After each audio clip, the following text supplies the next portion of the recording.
وہ یہ جاننا چاہتے ہیں کہ جب واضح طور پہ رسول اللہ صلی اللہ علیہ وسلم نے فرمایا ہے کہ میرے بعد کوئی نبی نہیں،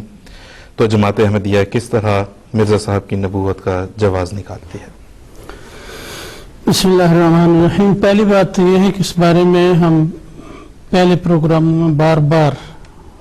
اس موضوع کو بیان کر چکے ہیں، بزرگان اور اسلاف کے اقوال کی روشنی میں، احادیث کی روشنی میں، کہ بزرگان نے بلکہ صحابہ نے اس حدیث کا کیا مطلب لیا ہے اور کیا تشریح کی ہے۔ تو اس کو تو میں نہیں دہراؤں گا، لیکن ایک اور زاویے سے اس کا جواب دیتے ہیں کہ بات یہ ہے کہ حضرت مسیح صاحب نے جو فرمایا ہے کہ ہم تو رکھتے ہیں مسلمانوں کا دین، دل سے ہیں خدام ختم المرسلین، سارے حکموں پر ہمیں ایمان ہے، جان و دل اس راہ پہ قربان ہے۔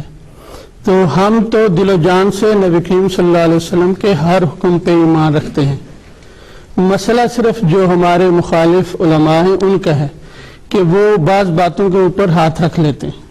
اگر نبی کریم صلی اللہ علیہ وسلم نے ایک جگہ فرمایا ہے لا نبی بعدی، تو ہم دل و جان سے اس پہ ایمان رکھتے ہیں اور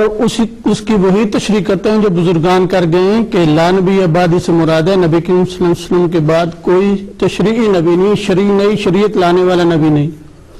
اور دوسری طرف اگر نبی کریم صلی اللہ علیہ وسلم نے یہ فرمایا تو دوسری طرف یہ بھی فرمایا کہ عیسیٰ میرے بعد نبی آئے گا،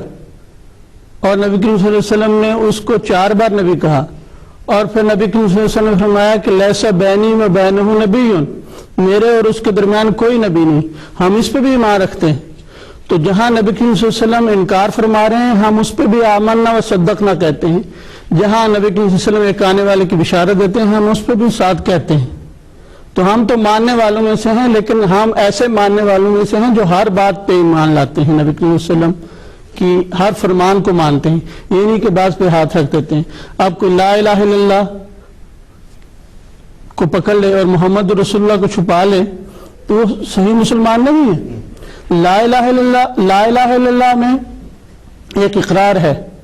اور لا الہ میں ایک انکار ہے، اور الا اللہ میں ایک اقرار ہے، اور محمد رسول اللہ اس کا ایک اور اقرار ہے۔ تو ہم اقرار بھی کرتے ہیں، انکار بھی کرتے ہیں، جیسے اللہ تعالیٰ فرماتا ہے۔ تو بزرگان نے جیسے اس لا نبی آبادی کی جو تشریح فرما دی نبی کریم صلی اللہ علیہ وسلم کی دوسری احادیث کی روشنی میں، ہم اس کے اوپر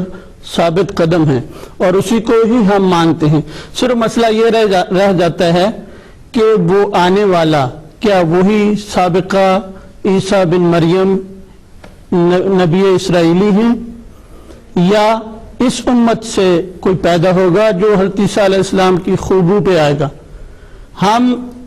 اللہ تعالیٰ کے قانون، اللہ تعالیٰ کی سابقہ انبیاء کے ساتھ جو سنت ہے اس کے مطابق اور عقل و نقل کے مطابق اور نبی صلی اللہ علیہ وسلم کی اقوال کی روشنی میں یہ کہتے ہیں کہ حضرت عیسیٰ علیہ السلام فوت ہو گئے ہیں۔ قرآن حدیث سب کچھ یہ ثابت کرتا ہے کہ وہ فوت ہو گئے ہیں، اور جیسے اللہ تعالیٰ نے پہلے یہود میں ایلیا نام کے ایک نبی کو دوبارہ بھیجا، لیکن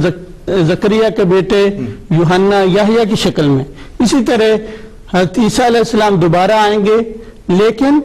ایک اور شکل میں امت محمدیہ میں سے ہی ایک نبی کریم صلی اللہ علیہ وسلم کا روحانی فرزند اس مقام پہ مبعوث کیا جائے گا، اور یہی نبی کریم صلی اللہ علیہ وسلم کی شان کے مطابق ہے۔ ورنہ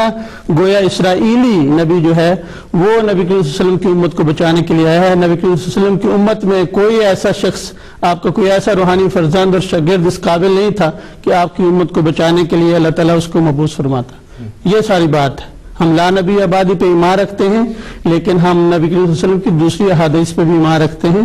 اور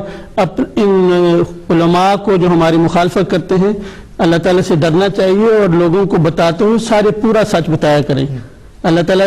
قرآن شریف میں یہود کو ملامت کرتے ہوئے کہتا ہے کہ تم بعض پہ ایمان لاتے ہو، بعض کو چھوڑ دیتے ہو، پورے پہ ایمان لو، کمپلیٹ سچ جو ہے اس کو مانو۔ تو ہم اللہ کے فضل سے پورا کامل سچ ماننے والے ہیں، نہ کہ بعض کو چھپاتے اور بعض کو مانتے۔ جی بالکل ٹھیک ہے جی محمد صاحب، بہت بہت شکریہ، جزاک اللہ۔